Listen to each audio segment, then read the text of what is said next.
Welcome back to the Deep Dive. We're here to crack open some really profound ideas and bring you the insights that actually matter. Great to be diving in again. Yeah, I'm really glad you're with us today because we are about to tackle something huge, something that hits every single one of us, like every day. Human It's- motivation. It's fundamental, isn't it? Totally. You know those moments, right, when someone does something just baffling, like a colleague suddenly starts copying your exact work style. Or takes up your hobbies, even. Right. Or client just flat out rejects an offer that seems, perfect on paper. Absolutely perfect. And you're left completely stumped. Exactly. It leaves you scratching your head just wondering, why? What just happened? We see these actions, these conflicts, and they defy simple logic. It's like looking at this incredibly complex machine, maybe seeing the shiny outside, but having no clue about the intricate gears turning away inside. That's a great way to put it. Precisely. And, for a long time on this show, we've really explored that fascinating landscape of, let's say, self-governance, mastering our internal world. Right. Looking inward. But now the real adventure begins. We're shifting focus, moving from understanding ourselves to truly understanding the other, and going beyond just surface observation. Okay, so not just watching what people do. No, not enough. Our mission here is to uncover why they do it, to decode the hidden mechanics, the actual forces that generate human action. And that's the big mission for today. This deep dive, it isn't just about understanding human behavior in some, superficial way. Oh, no. We're going deeper. We're talking about reverse engineering the very forces that create that behavior. Yeah. Think of it like getting the ultimate X-ray, maybe, or like a master blueprint of human motivation. An anatomical chart of the human soul, perhaps? Yeah, really seeing the inner workings, building what we're calling a unified theory of human motivation. And we're pulling threads from everywhere, from the whole library, from the deep biological drives in, say, the selfish gene, Okay, the real basics. to the subtle social dynamics you see in How to Win Friends and Influence People, and from the really profound insights of someone like René Girard, GRDO, we'll get into. to the practical boots-on-the-ground tactics in books like Never Split the Difference or even Spin Selling. We're weaving it all together. So what do you, the listener, get a gain from this? Well, it's a genuine shortcut. A shortcut to being, truly well-informed on this. We're going to give you surprising facts, sure, but also these immensely practical insights. Things you can actually use. Exactly. Insights that will help you decipher the hidden mechanics of human interaction every day. We're moving from just observation to deep insight. We're going beyond psychology, really, into the very physics of desire itself. Physics of desire, I like that. You'll leave with that comprehensive anatomical chart of the human soul we mentioned, a real blueprint. Okay, let's unpack this. Let's architect this unified weaving. So imagine human motivation, not as just one single engine driving us. No, much more complex. Yeah, think of it like a complex, maybe a 4-layered operating system, Mm-hmm. like on your computer. A stack. Exactly, a stack. Each layer builds right on top of the one before it, and it influences everything, what we think, how we feel, what we do. It's this dynamic hierarchy, right? These profound influences stacked up. And this isn't just, a handy metaphor we cooked up. It's a structural insight. It comes from looking across all these diverse fields. From all those books we mentioned. Right. And it reveals this intricate interplay between our innate drives, our sort of cognitive programming, the social conditioning we all absorb, and then this powerful, often totally unseen network of desire. That physics of desire thing again. It helps us see the full picture, Human decision-making from the most primal gut feeling right up to the most complex, maybe even spiritual yearning. Okay, so if we're building this whole operating system, this stack, Yeah. where do we even begin? It feels like we have to start at the bottom, right? Yeah. With the most primal stuff, the almost animalistic instincts. That's exactly right. Layer 1, the hardware. the hardware. Okay. We start with those fundamental biological imperatives. What Richard Dawkins, in The Selfish Gene, describes so powerfully, that relentless drive for our genes just to survive and reproduce. It's not about us, consciously. Not at this level, no. It's our deep, ancient programming. It's what Daniel Kahneman calls System 1 thinking, but at its most primal.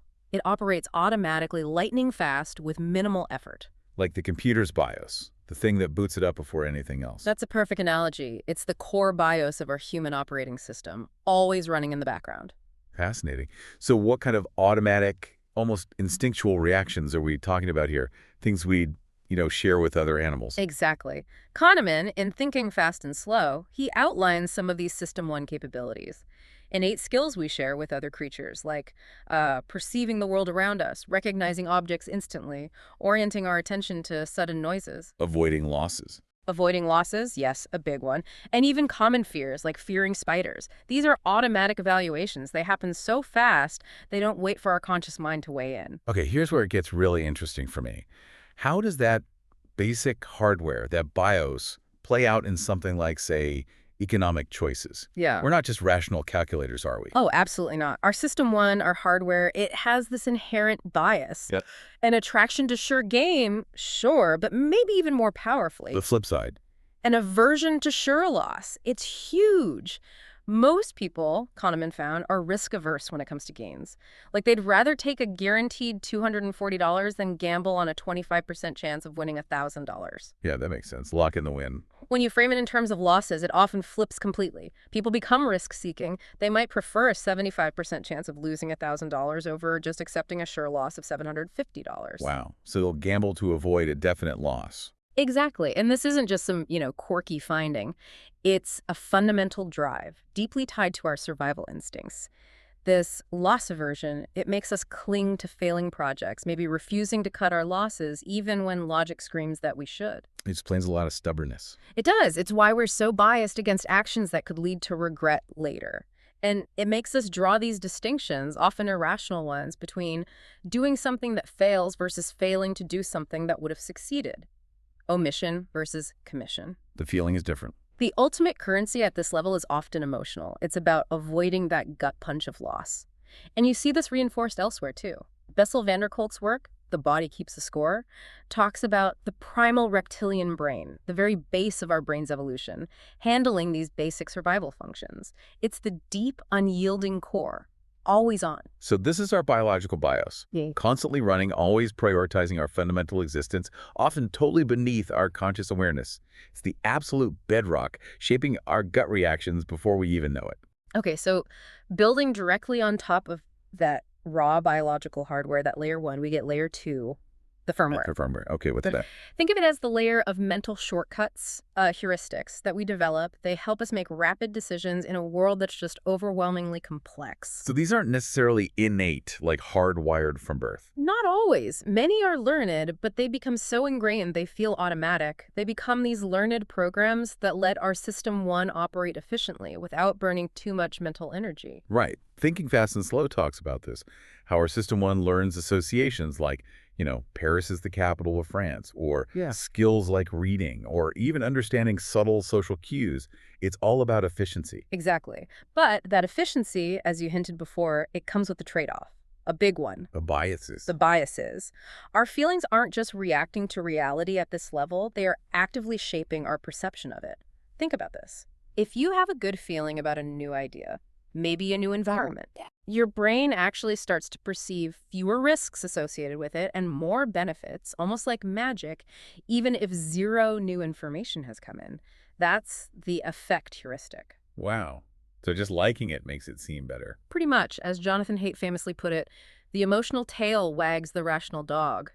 Your gut feeling dictates the logical assessment that follows. That's a bit scary, actually, how easily influenced we are. It's a shocking short circuit in our logic, isn't it? Our emotions just simplify reality. If we like something, boom, risks down, benefits up. And it extends to really subtle things, too. The mood heuristic shows how just your current emotional state can profoundly color your overall judgment. Like that experiment, finding a coin. Exactly. The experiment where people who simply found a dime on a copy machine reported significantly higher life satisfaction moments later. A tiny lucky find altered their entire outlook. It just shows how easily this internal firmware can be nudged, sometimes by things we don't even consciously register. That is incredible. And Robert Cialdini in Persuasion, he really hammers this home, doesn't he? How these attention-drawing techniques, or what he calls the persuasive context. Right, the things that happen before the main message. Yeah. Those stimuli or emotional states that get activated before someone even tries to persuade you, they can subtly shift your perceptions and behaviors without you even realizing it. It's like priming the pump. It primes our firmware for certain responses, absolutely. If you subtly direct someone's attention to a feeling of comfort just before you pitch an idea, The idea itself feels more appealing even before they hear the details. And then there are those really deep-seated cultural values that become firmware, like consistency. Cialdini talks about that in Influence. Oh, definitely. We value consistency. We see it as rational, trustworthy, and generally it serves us well. But So it can make us stick to things automatically, even when it's dumb. exactly. It can lead to this automatic, sometimes disastrous adherence in situations where consistency is no longer sensible. It becomes an unthinking program. Or think about the reciprocation rule. The need to pay back favors. Yes, that automatic urge to repay favors, gifts, invitations, even from total strangers. You know that famous Christmas card experiment? Where people sent cards back to someone they didn't know. Yeah, just because he sent them one first. It's a learned social program, but it's deeply, deeply embedded in our firmware, almost instinctual. So what's fascinating here, what I'm really getting, is how these shortcuts, these firmware programs, they're essential. They let us function day to day without analyzing everything to death. We'd be paralyzed without them. Right. But at the same time, they create these vulnerabilities. They let us operate quickly, but they can also be subtly influenced, nudged, leading to decisions that aren't entirely rational, maybe not even in our own best interest. They're the learned auto-responses sitting just above those raw primal instincts. Okay, so we've got layer one, the primal hardware. Layer two, the cognitive firmware with its shortcuts and biases. What happens when we actually step out into the world, Yeah. interact with other people? That's got to be the next layer up, right? Exactly. Layer three. Let's call it the user interface. It's the social skin we present to the world. It's how we interact, driven by our deeply ingrained social needs, especially the need for validation and belonging. Validation. That feels key. It is at the very heart of this layer, as Dale Carnegie argued so compellingly back in How to Win Friends and Influence People, is what he called the flaming urge for a feeling of importance. A flaming urge. Wow. He believed that without this fundamental desire, human civilization just wouldn't exist. We'd be no different from animals. It's the engine that drives so much of human endeavor. And you see it everywhere, right? Not just theory. Oh, absolutely. Carnegie points to examples like Lincoln, driven from poverty to the presidency by this urge, or think about someone like John Dillinger. The gangster. Yeah, finding his warped sense of importance in being public enemy number one. It shows how the same drive can lead to vastly different outcomes depending on how it's channeled. That's true. And this deep need for validation, for importance, it shapes our choices constantly, doesn't it? Like the clothes we buy, the car we drive. Why we brag about our kids sometimes. Yeah, guilty. Carnegie even talks about how some people might become invalids, basically, just to get sympathy and attention. It's that powerful. It really is. And the flip side is just as powerful. Making other people feel important is an incredibly effective tool in navigating this social layer. The core of his whole philosophy, really. Right. That story he tells about Mr. God dealing with a difficult subcontractor. God didn't just jump into business. First, he genuinely complimented the man's factory, his inventions. He built rapport, made the man feel seen and valued. Then he discussed the business. He addressed layer 3 first. He made the other person feel important, built goodwill before asking for anything. Exactly. And this focus on the self, on feeling important, is remarkably potent in persuasion, too. Cialdini, in Persuasion, notes how self-relevant information, things related to someone's age, their job, their personal experiences, grabs and holds attention much more effectively. Because we're naturally interested in ourselves. We are. So simply using personal pronouns like you in a message, it immediately personalizes it, makes it more engaging, more effective, because it resonates with that core desire for personal significance. It taps right into layer 3. So what this all means, then, is that our social interactions, how we connect or clash with others, they're profoundly shaped by this universal quest for significance, for importance. It's not just about the logic of what we say, but crucially, how we make others feel about themselves in the process. That's the social protocol. It's the lens through which we interpret and respond to the world, layered right over our basic biology and those cognitive shortcuts. Okay, now we arrive at layer 4. And this one, it might be the most powerful, but it's often the most invisible layer, the network. And it's driven primarily by something René Girard called mimetic desire. Mimetic desire, okay, break that down. Mimesis, like mimicking. Exactly like mimicking. Girard's theory, which Luke Burgess explores brilliantly in his book Wanting, reveals something pretty radical. Our desires, what we want, they aren't purely internal. They don't just spontaneously bubble up from within us. Wait, so my desires aren't really my desires. That sounds weird. To a very large extent, Girard argues they are imitated. We learn what to want by looking at others. This network of influence, this social web, it determines what the other layers, the hardware, the firmware, the user interface actually want in the first place. It sets the targets. That rings true. Like how sometimes you don't even think about wanting something, a new phone, a certain job, even a vacation spot, until you see someone else have it or want it. Yes, that's it exactly. And suddenly it looks incredibly appealing, like, oh, I need that too. That is the invisible hand of mimetic desire right there. Girard argued our desires aren't spontaneous. They're often borrowed or imitated. We look to people around us, people we admire or compete with. He called them models, to tell us what's valuable, what's worth striving for. So we're constantly looking sideways, basically. Consciously or unconsciously, yes. This mimesis, as he called it, it's this structure of reciprocal imitation. Think of the golden rule. Do unto others as you would have them do to you. That implies a deep mirroring. Our very neurology, things like mirror neurons, enables this kind of group intelligence.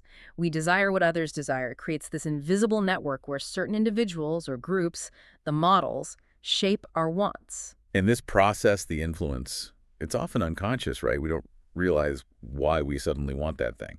Very often, yes. It profoundly shapes our preferences, our motivations, without us being aware of the source. You see hints of this in other places too, like Persuasion discusses how word of mouth, hearing what others like, makes certain product features seem super accessible and diagnostic. Meaning they pop into your head easily and feel really relevant. Exactly. It primes your mind. That desire feels more immediate, more real, more yours, often without you consciously tracing it back to the fact that your neighbor just mentioned it. So this isn't just about like fashion trends or keeping up with the Joneses.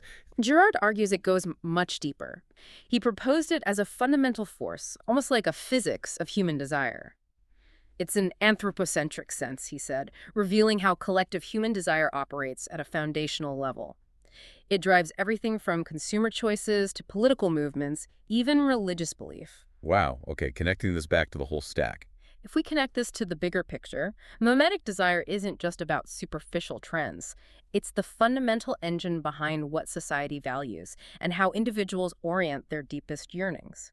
It's the reason why that feeling of importance from layer 3 often manifests in desiring what successful or admired or powerful others possess or seem to want.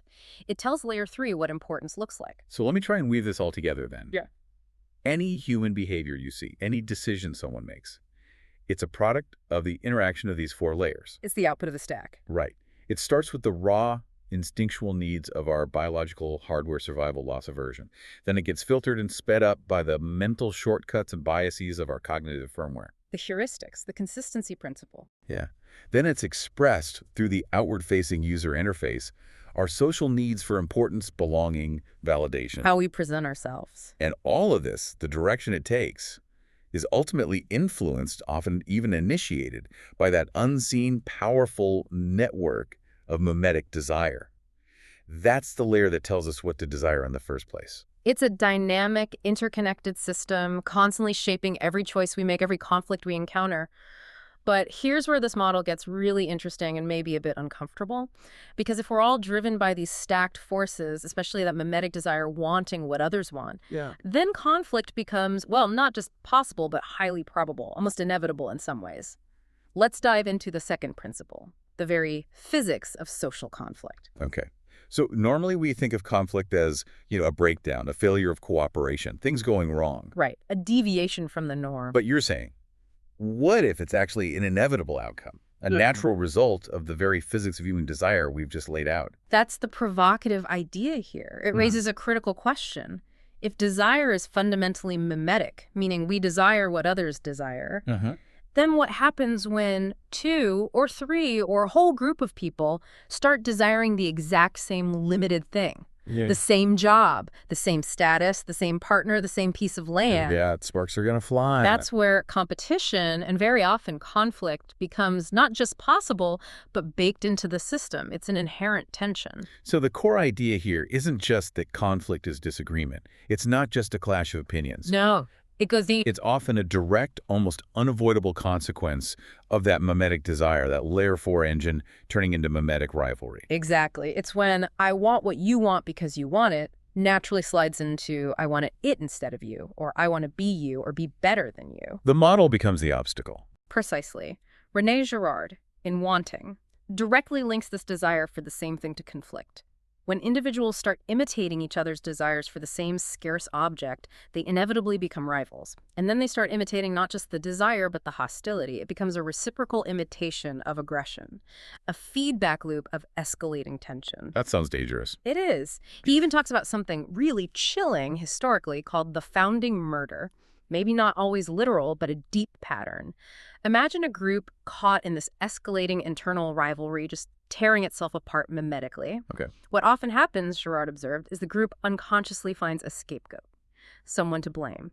Suddenly, everyone turns their built-up aggression onto that single person or subgroup, and magically almost the internal conflict just vanishes. Unity is restored. Whoa. So it's like this terrifying, almost primal way to achieve peace, but it's built on condemning an innocent victim. A social pressure release valve, but with a terrible cost. That's the disturbing insight. While Girard argues the Gospels, for instance, uniquely unmask this violent mechanism by revealing the victim's innocence, making that unanimous condemnation harder to achieve. Making the default mechanism malfunction. Right. But the underlying violent logic, the potential for archaic sacrality, is deeply embedded in how human groups function. It's a powerful, almost instinctive way that groups can resolve these internal mimetic crises by turning outwards onto a shared enemy. Find someone else to hate together. You see echoes of that us versus them mentality everywhere. You do, and Persuasion touches on this indirectly too. Cialdini notes how synchronized activities like soldiers marching in lockstep or crowds singing together can powerfully increase unity and loyalty within the group. Yeah, it creates a strong bond. But that very strength, that strong in-group focus, almost inevitably defines an out-group. And that out-group can easily become the target of suspicion or conflict. It's a natural byproduct of strengthening one identity. It potentially creates friction with others. So just think about it.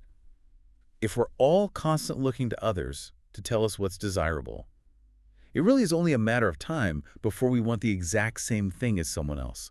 That promotion, that client, that recognition, that social status.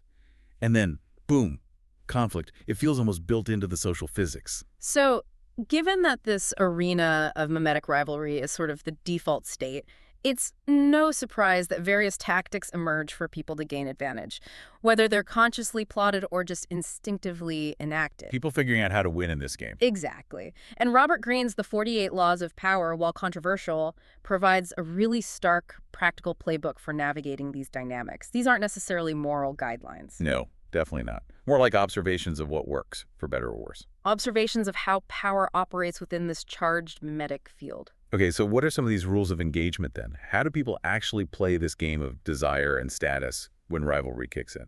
Well, one law, for instance, advises you to maintain inner energy and sanity by keeping emotions disengaged from other people's problems or conflicts. Don't get sucked in.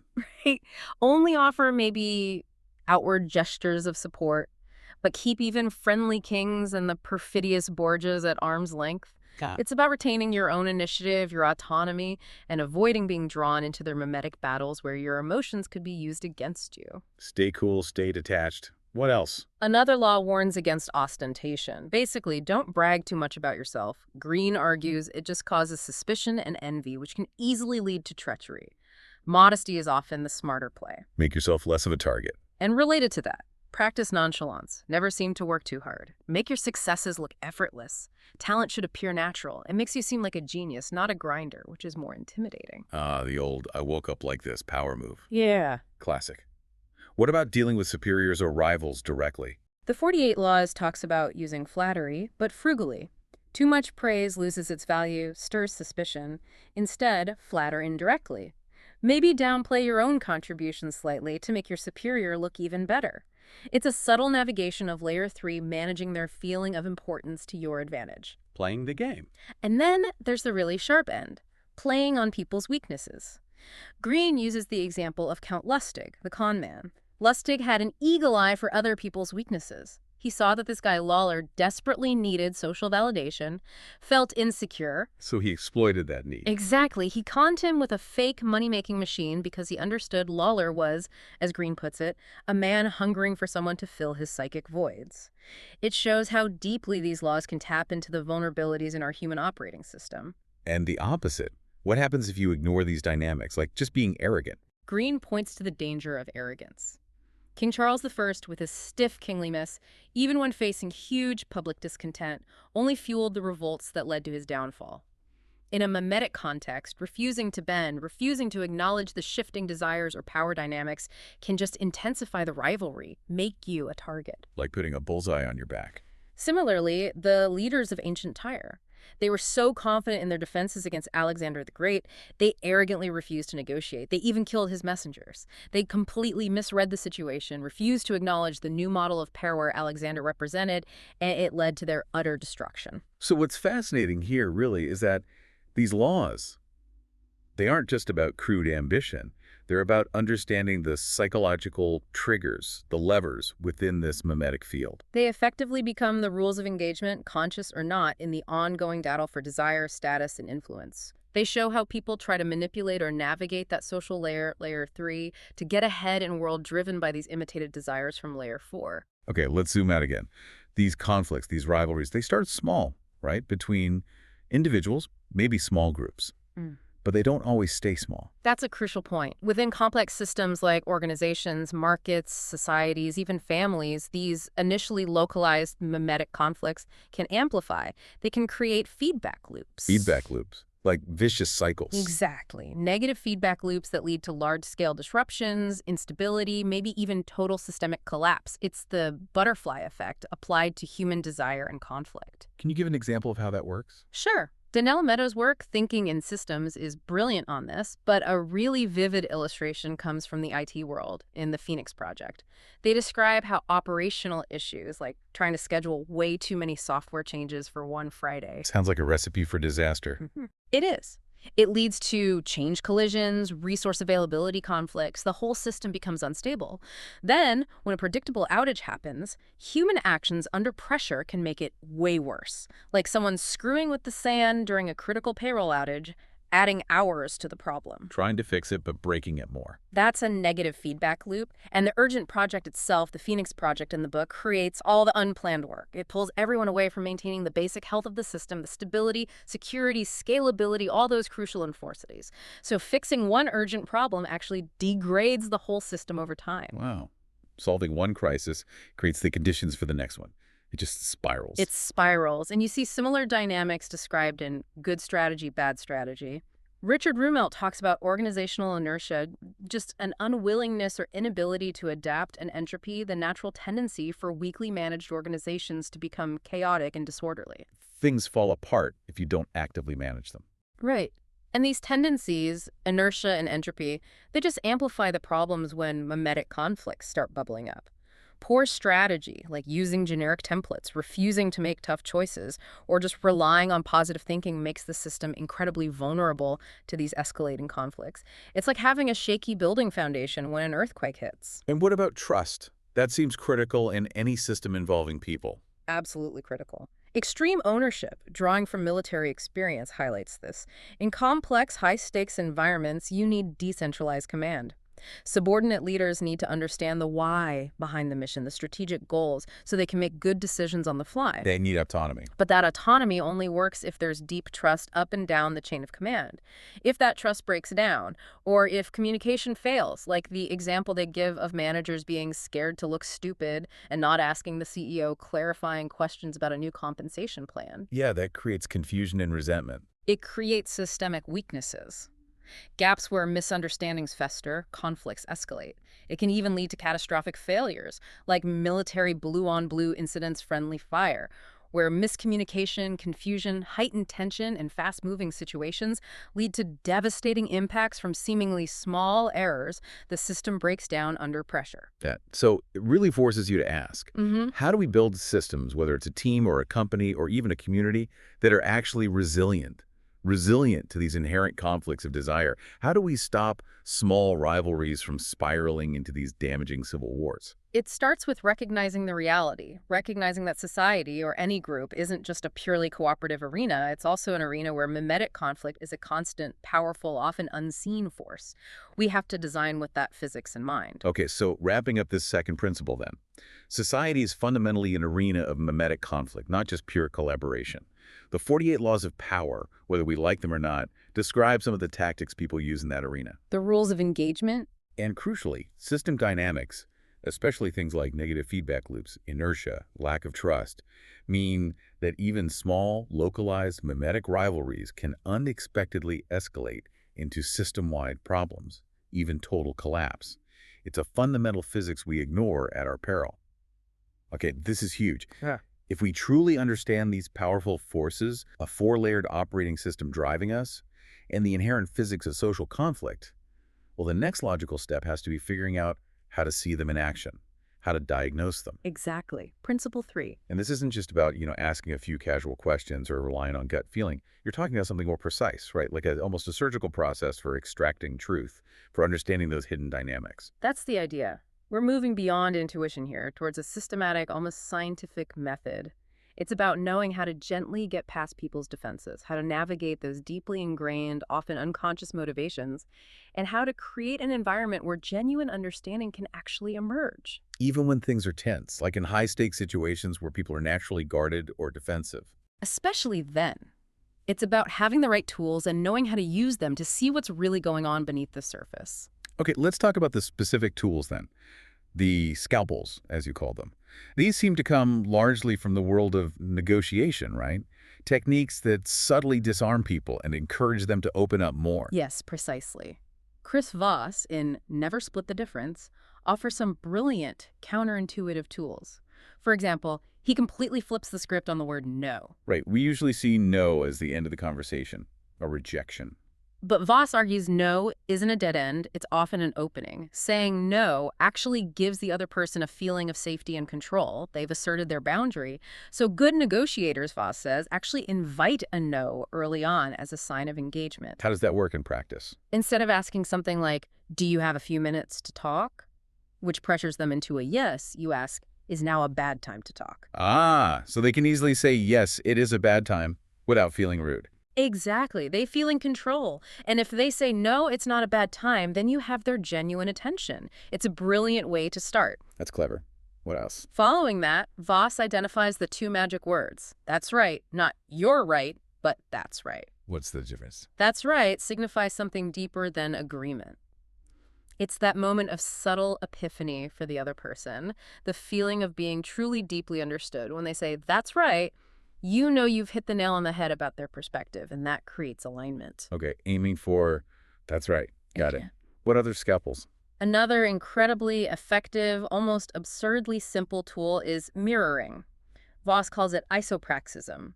It's simply repeating the last 1 to 3 key words your counterpart just said. Just repeating their words back. Yep. With a questioning intonation. It's a powerful form of active listening. It builds rapport unconsciously and encourages them to elaborate, to explain further, without you having to ask direct, potentially confrontational questions. It keeps them talking, filling the silence. Okay, mirror their last few words, and then there's labeling. Labeling, yes. This is where you verbally acknowledge the other person's emotions or their stated position.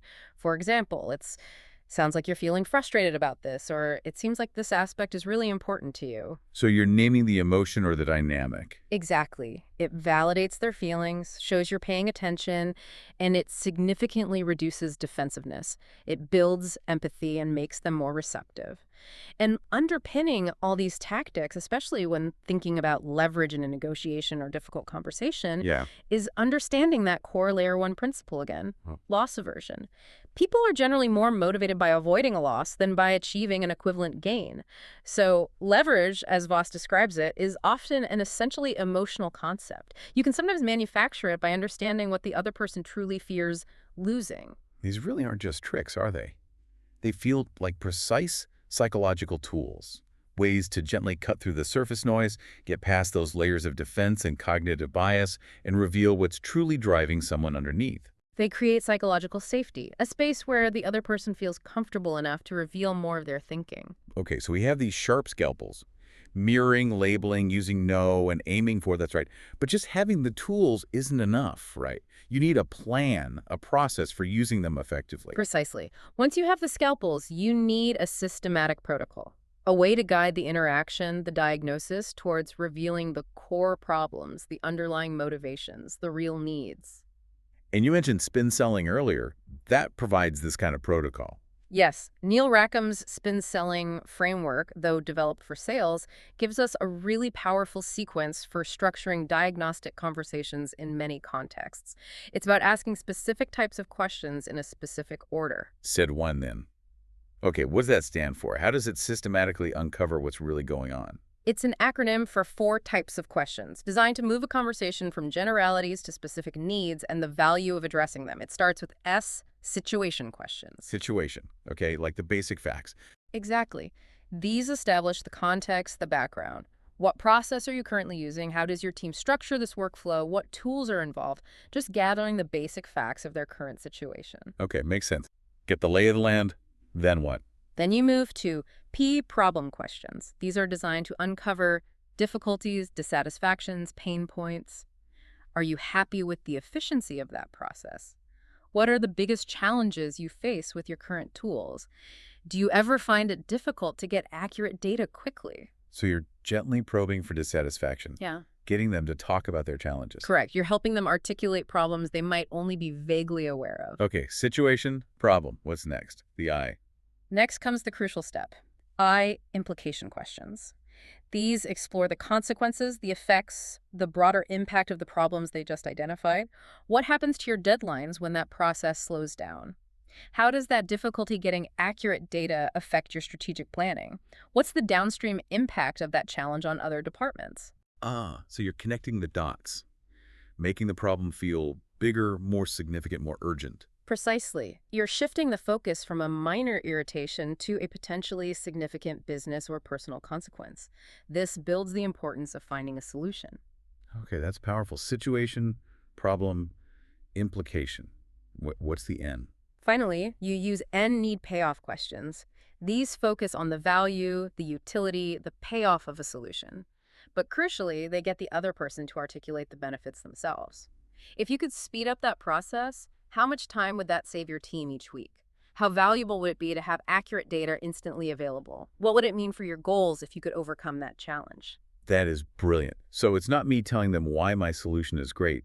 It's about guiding them to articulate their own need for a solution by connecting their problems, their implications to the positive outcomes they desire. Exactly. They state the payoff themselves, which is far more persuasive. This structured spin approach allows us to move beyond superficial chats and assumptions. It recognizes that human decision-making, especially when change is involved, often follows this pattern. We can learn to systematically guide someone through it, helping them diagnose their own situation, problems, implications, and then realize the potential payoff of change. This is really coming together. We have the sharp scalpels like mirroring and labeling, and we have the systematic protocol like sip and selling to guide the conversation. But there's still something missing, isn't there? The way you actually deliver all this, your own state of mind, your presence. Absolutely critical. You can have the best tools and the perfect plan, but if your delivery is off, if you seem robotic or anxious or insincere, the whole thing falls flat. Your emotional and mental state, your presence, your warmth, your conviction, they are crucial for making this diagnostic process feel natural, friendly, and trustworthy. You can't just go through the motions. No. Olivia Fox-Cabane in The Charisma Myth makes a really compelling case that charisma isn't some magical innate quality. It's a learned skill, and it's built on 3 core pillars: presence, power, and warmth. Presence, power, warmth. Okay. Being truly present, actually listening intently, not just waiting for your turn to talk, not thinking about your next sense-beyond question that's foundational. When you combine that genuine presence with appropriate confidence, power, and genuine care for the other person, warmth, you become incredibly influential. People feel it when you're really there with them. They do, and enthusiasm is contagious. Ralph Waldo Emerson famously said, "Nothing great has ever been achieved without enthusiasm." That emotional energy, that passion, it rubs off. People who communicate emotionally using genuine eye contact, expressive gestures, vocal variety are just far more influential. It's like that surgeon analogy again. You need the skilled hands, the tools and protocol, but you also need the great bedside manner. Exactly. That calm, confident, empathetic presence assures the patient, helps them relax their defenses, trust you, and genuinely open up. Without that right operating state, even the most advanced techniques can backfire or just fail completely. And other sources touch on this too, right? That idea of attunement. Yes, Daniel Pink in To Sell is Human talks about attunement. It's the ability to bring your own actions and outlook into harmony with the other person and the context. It involves truly hearing what they're offering, maybe saying yes and to build on their ideas constructively, making your conversational partners look good. It enhances collaboration and fosters deeper relationships. Being in sync. And Cialdini's persuasion comes back in here too, reminding us of the power of consciously channeling attention. Your state influences where you direct their focus. By guiding their attention to certain aspects of the situation or by leveraging that persuasive context we talked about, you significantly enhance your influence. Your state, your ability to attune, and your skill at persuasion are all deeply interconnected. Okay, so bringing this third principle home, the unified diagnostic theory isn't just about tactics. It brings together the tactical scalpels like mirroring and labeling, the systematic protocol of spin selling to guide the inquiry, and the crucial operating state, that state of charismatic, present, empathetic, and strategically aware presence. Combined, these elements forge what you might call an almost unstoppable ability to extract truth, build rapport, and understand the deep, complex motivations driving others. All right, this is fantastic. We've built the blueprint. We have the unified theory, our four-layered operating system, the physics of conflict, and this powerful diagnostic protocol. Now, let's put it to the test. Let's throw some real-world curveballs at it. The crucible simulations. Exactly. These aren't just abstract puzzles. They're the kinds of messy, head-scratching human dilemmas that, honestly, we all face in our work and our lives. And this is where the theory really shows its practical value. For each scenario, we'll perform what we call that full physical analysis. We'll dissect the underlying motivations using our new framework, and then design some precise interventions based on the diagnostic protocol. Moving from just being confused or frustrated to having a clear path forward. From reaction to proactive engagement. Let's do it. Okay, scenario A. Let's call it the intimate enemy. Here's the problem.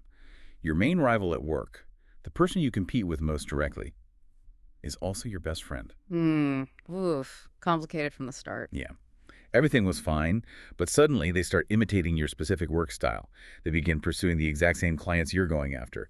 And maybe weirder still, they even start adopting your hobbies outside of work. It feels really personal, deeply confusing, and honestly kind of threatening. What is going on here? Okay, let's put our diagnostic lens on this. First step, deconstruct the stack, layer by layer. So layer one, the hardware. Is there a primal drive kicking in? Maybe a subconscious fear of losing status, losing resources, losing perceived value within the workplace tribe? Like a subtle threat response. Could be. As Kahneman pointed out, beyond basic survival, money is often a proxy for points on a scale of self-regard and achievement. Your friend might be subconsciously reacting to a perceived threat to their own standing, triggered by your success, even if it's not a conscious attack initially. Okay, that's the base layer. What about layer two, the firmware? Could a cognitive shortcut be running the show here? Definitely possible, maybe an effect heuristic. Their positive feelings for you, the friendship, could lead to an unconscious positive association with your methods. They see you succeed, they like you, so imitating you feels like a low-risk, high-benefit strategy. Like, if it works for my successful friend, it'll work for me, without really thinking it through. Right. Or it could be that consistency principle kicking in automatically. They start imitating a little, it feels okay, so they just keep doing it without deep self-awareness about the pattern or its impact. Okay, layers 1 and 2. Now layer 3, the user interface, the social part. The feeling of importance must be huge here. Oh, absolutely central. The question is how it's manifesting. Are they seeking importance by being like you, seeing you as the successful model to emulate to gain their own status? Kind of like flattery, but maybe gone too far. Or has it tipped over? Is the imitation now a direct challenge to your status? Are they competing for the same visible markers of success, the clients, the recognition, because that's how they feel they can prove their own importance, maybe even surpass you? They want to be seen as equally, if not more, competent and valuable. That feels closer. But the real engine, it seems like it has to be layer 4, the network, mimetic desire. Bingo. Dominant layer, almost certainly. This is a textbook, absolutely classic case of mimetic rivalry. Your friend is acting as what Girard would call an internal mediator or a model. And the object of desire isn't just success in some abstract sense. It's my success. It's your specific successful work style, your specific clients, even your appealing hobbies, which might signal a desirable lifestyle. They desire success like yours precisely because you, their close friend, their rival, are the one defining what is desirable in their immediate world. The closeness makes it worse. The intimacy makes the rivalry particularly intense. The model is right there, unavoidable, so their desire to emulate or maybe even surpass you becomes incredibly potent. The conflict isn't starting as direct aggression. It's this subtle, maybe unconscious mirroring that then escalates into direct competition for scarce resources, clients, attention, status. Okay, so diagnosing the conflict. Yeah. It's clearly mimetic rivalry. The friend is the model. Maybe I'm a model for them too. The object of desire is complex work success, clients, maybe even parts of my identity. Exactly. So how do you respond? You need the response protocol, but you have to tread very carefully because of the friendship. Start with the scalpels from Never Split the Difference. Gently probe. Yes. In a calm, private moment, maybe try mirroring first. So you're really enjoying using that specific approach, talking to those clients taking up rock climbing lately. Just repeat their words with curiosity. Encourage them to explain it from their perspective. Right. Then try labeling gently. It seems like you found a lot of inspiration in my approach recently, or maybe it sounds like you're really focused on growing in these specific areas right now. You're validating their actions, framing it positively, without directly confronting the rivalry yet. You're aiming for that's right moment where they feel understood, not attacked. Okay, create safety first. Then what about the spine protocol? Can that work with a friend? Carefully, yes. You're not selling, but diagnosing. After creating safety, maybe gently probe with a problem question framed collaboratively. How has this new focus on this style, these clients, affected maybe some of your other strategies or client relationships that were working well for you? See if they see any downsides themselves. Then maybe an implication question. I wonder, what are the potential consequences down the road if we're both intensely focused on the exact same, very limited pool of clients for, our friendship or even just for the team's overall results? Use a calm, questioning, logic-based tonality. Raising the stakes gently. Finally, perhaps a need-payoff question focused on their individuality. If you could maybe leverage your unique strengths to develop an approach that brings you even greater success, something totally your own, how valuable would that feel? Trying to redirect the mimetic energy towards differentiation and my operating state through all this. Absolutely critical. You need to project warmth, empathy, genuine care for the friendship drawing from the charisma myth, but also quiet confidence in your own position. Your goal is to make the conversation feel collaborative, supportive, not accusatory, while subtly guiding their attention using persuasion principles towards their individual strengths, their unique contributions, alternative paths that could take them outside this intense mimetic loop you're stuck in. Helping them find their own path to that feeling of importance, not just copying mine. That's the ideal outcome. Okay.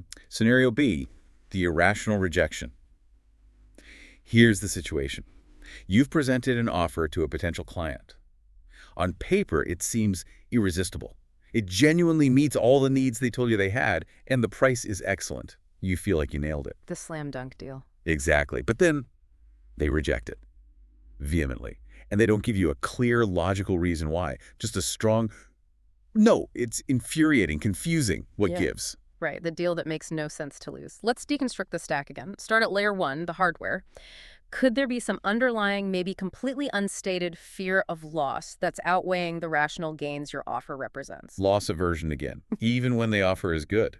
Absolutely. People aren't just averse to losing what they have. They can be averse to the perceived risks of change, or the potential loss involved in making a decision, or even the subtle loss of face involved in admitting a previous choice wasn't optimal. Even if your offer represents a net gain, a powerful System 1 gut-level aversion to sure loss, maybe the loss of certainty, the loss of the status quo, could be irrationally driving that rejection. Okay, primal fear of loss. What about layer 2, the firmware? Cognitive biases. Could easily be an affect heuristic. Maybe something totally unrelated to the logic of your offer triggered a subtle negative emotional association for them. Or maybe they encountered some persuasive context before your pitch that put them in a negative or resistant frame of mind. Like they just had a bad meeting before talking to me. Could be that simple. Or their current mood heuristic is just negative for unrelated reasons, and it's coloring their judgment of everything, including your great offer. Or maybe they're just automatically consistent in resisting new things, even good ones, because change is bad is their default firmware program. Okay, now, layer 3, the user interface. The social stuff. Is their feeling of importance getting stepped on somehow? That's a very common hidden reason for rejection. Does accepting your irresistible offer somehow make them feel less in control, less clever, less important because they didn't discover or create the solution themselves? Or, crucially, does accepting it implicitly highlight a previous poor decision they made? Making them look bad. Exactly. As Extreme Ownership points out, nobody wants to look stupid, especially in front of their colleagues or their boss. That fear, that desire to protect their image and feeling of importance can absolutely drive seemingly irrational rejections. But again, it feels like the deepest driver might be layer 4, the network. Mimetic desire or maybe rivalry.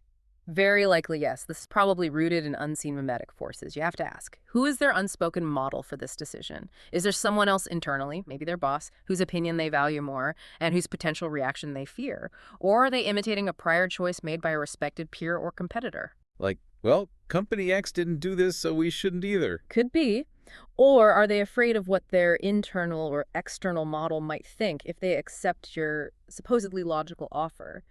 Is there an unspoken object of desire, maybe aligning with a certain industry trend or pleasing a certain internal faction that your offer doesn't address, but some other, maybe less rational option does because it aligns with their model's desires? Or maybe they're in a hidden rivalry.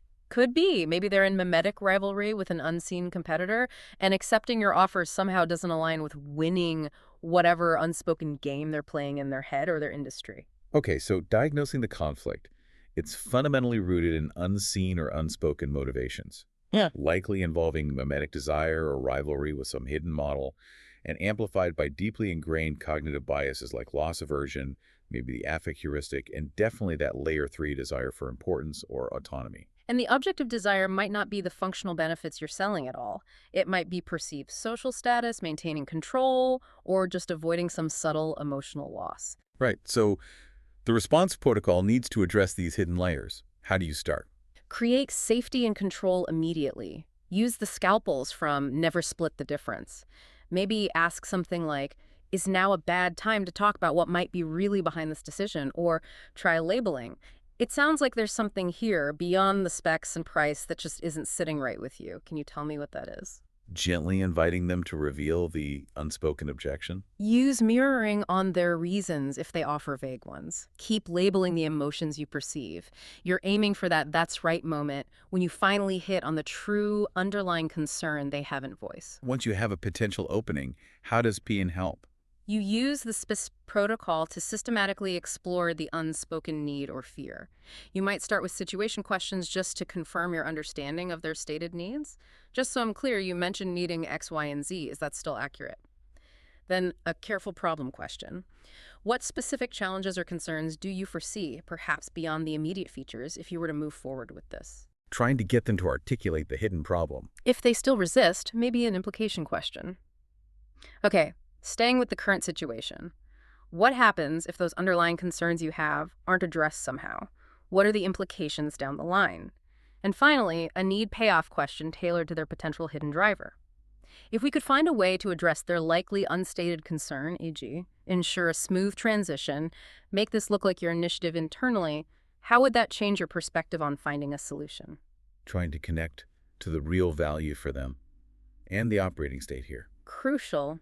Project genuine empathy and curiosity, not frustration. Channel your inner charismatic presence. Use persuasion strategically. Maybe gently channel their attention to the gains they might lose by not taking the offer, frame it through loss aversion.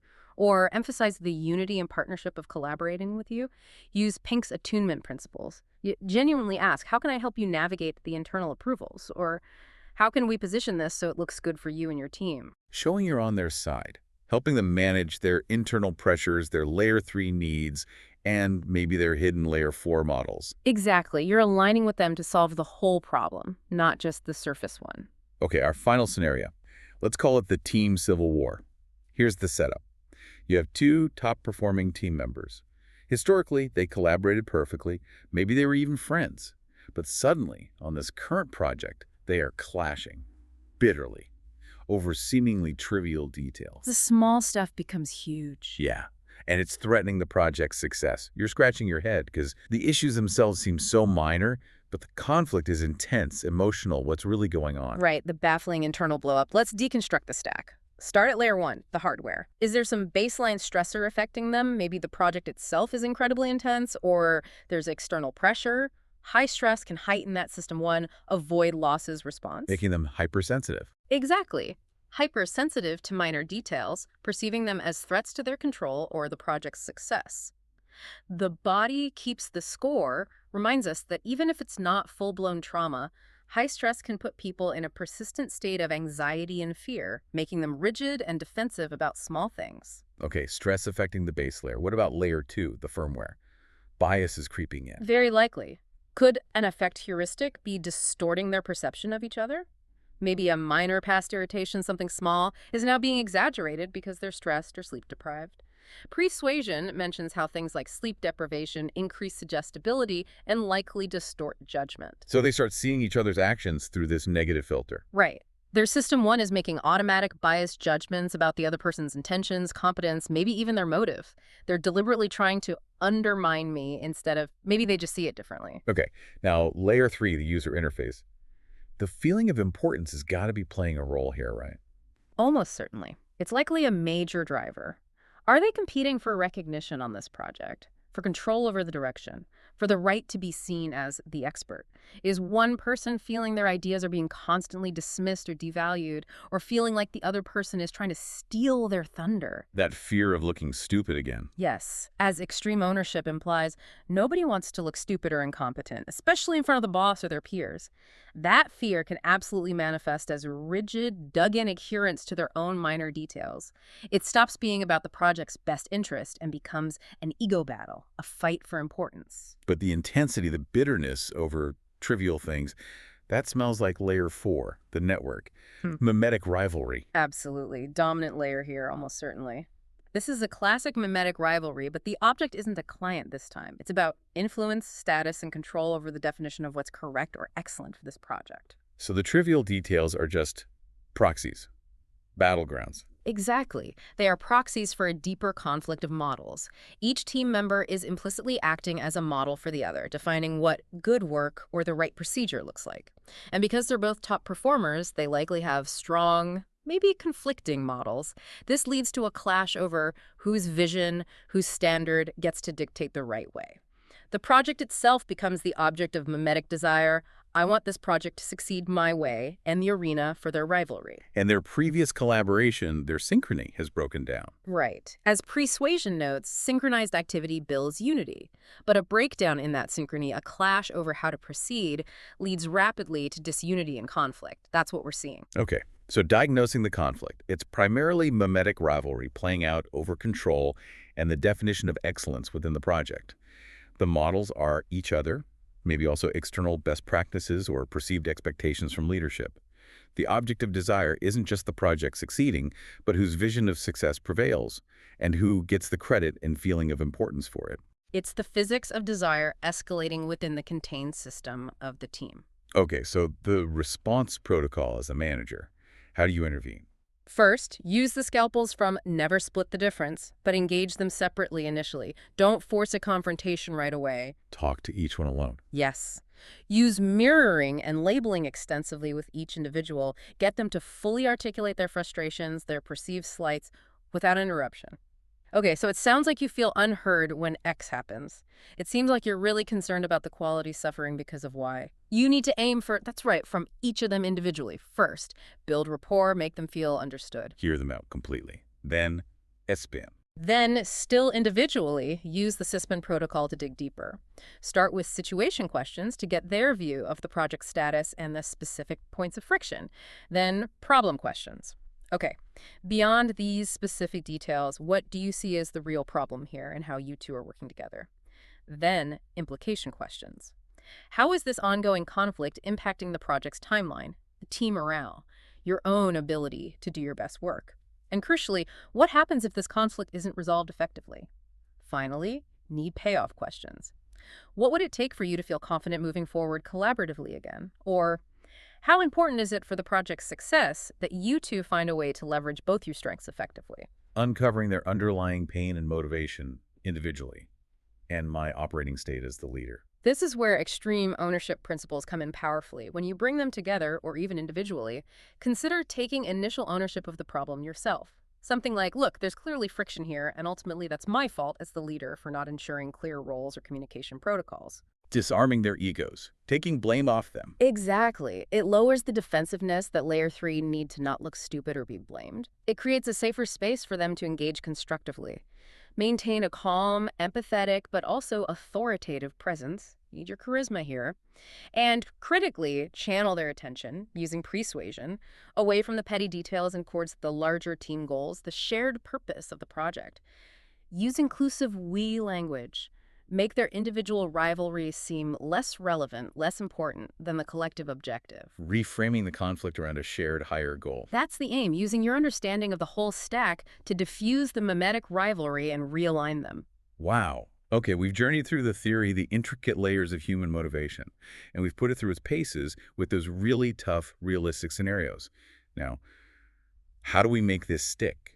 How do we consolidate all this insight into something practical, something actionable that people can use every day? That's the final crucial step. This isn't just about academic understanding anymore. It's about forging your own personal codex of motivation dissection. A codex. Like a personal rulebook or guide. Exactly. This is where knowledge truly transforms into power. The power to more effectively govern your own interactions, anticipate conflicts before they blow up, and skillfully extract truth and understanding in almost any situation. This codex is designed to be a fundamental document for you, the listener, a constant reminder of these unseen forces always at play. Your personal guide to navigating the physics of desire. Precisely. Hashtag tag tag tag 5.1, the 3 axioms. Okay, so to make this really digestible, let's start by distilling the entire unified theory down into 3 core axioms. Think of these as the absolute bedrock principles, summarizing everything we've covered. Your quick reference guide. Axiom number 1, the motivation stack. Remember this.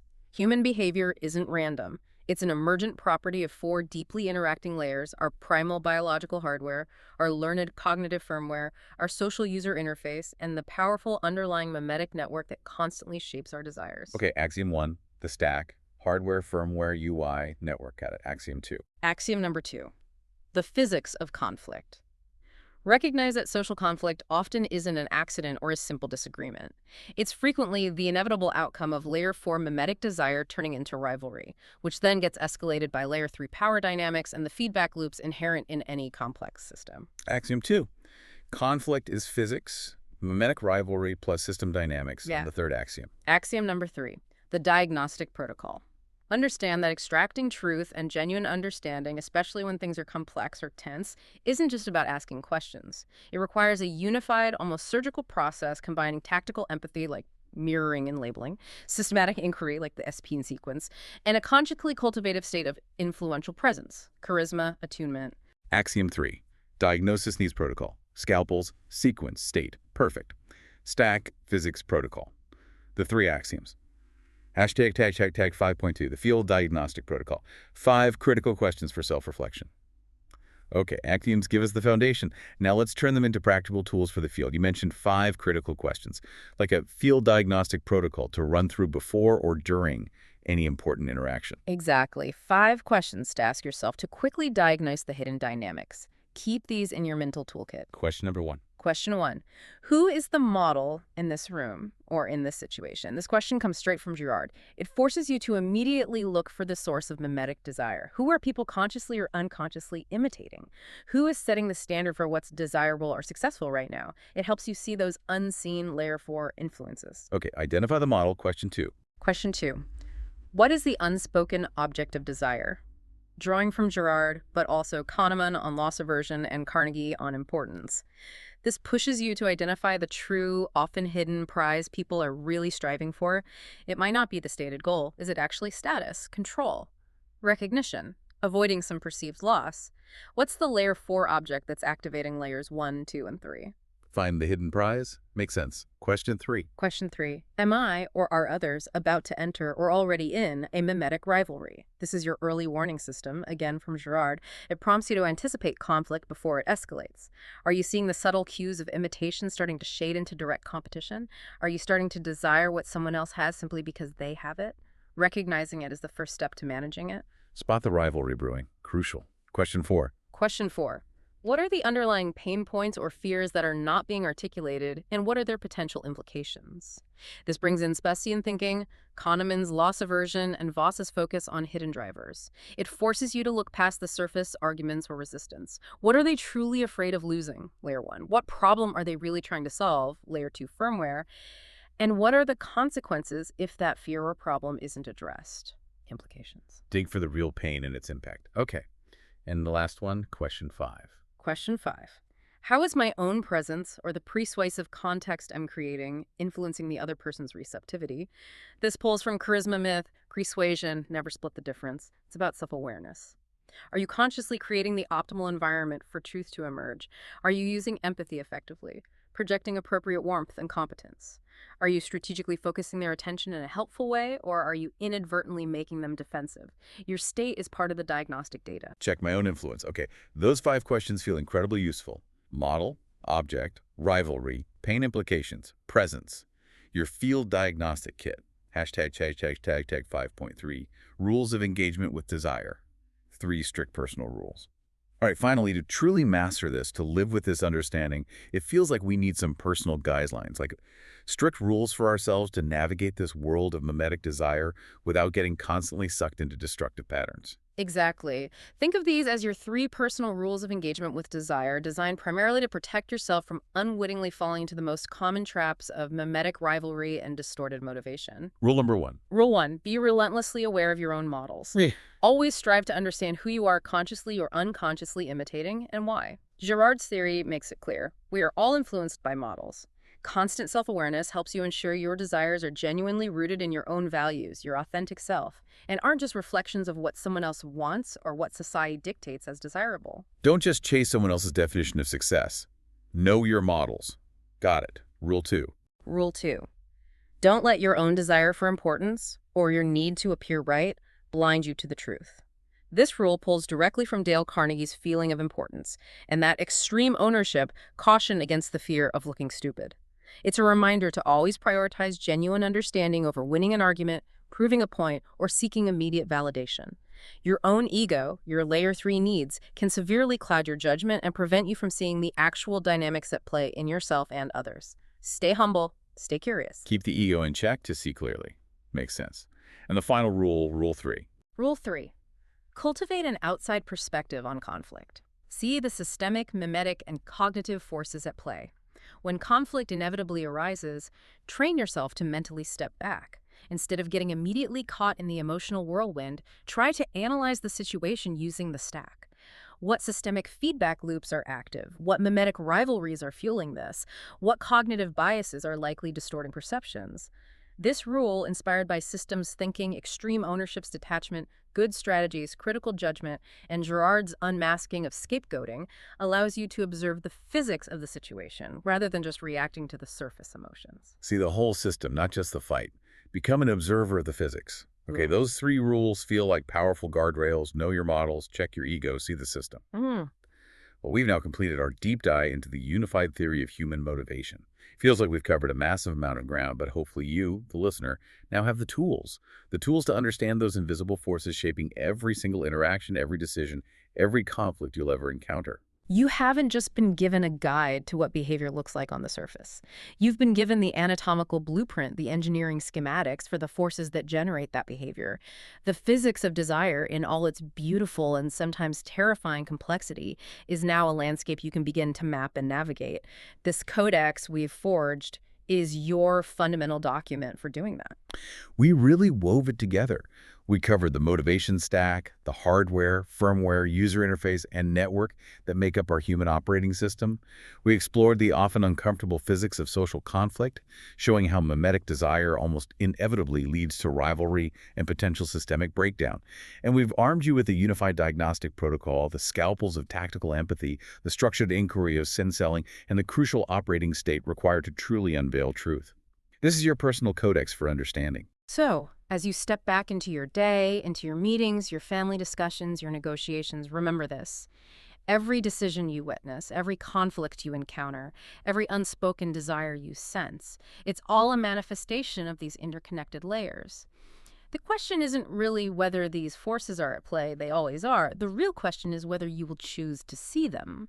And armed with this deeper understanding, whether you will act differently, more effectively, to shape your reality. And here's a final thought to leave you with. What seemingly irrational behavior have you observed recently, maybe even today, in yourself or someone else, that you can now explain, at least partially, using this new lens? What patterns suddenly make a little more sense? The world hopefully has just become a lot more legible. Go out and read it.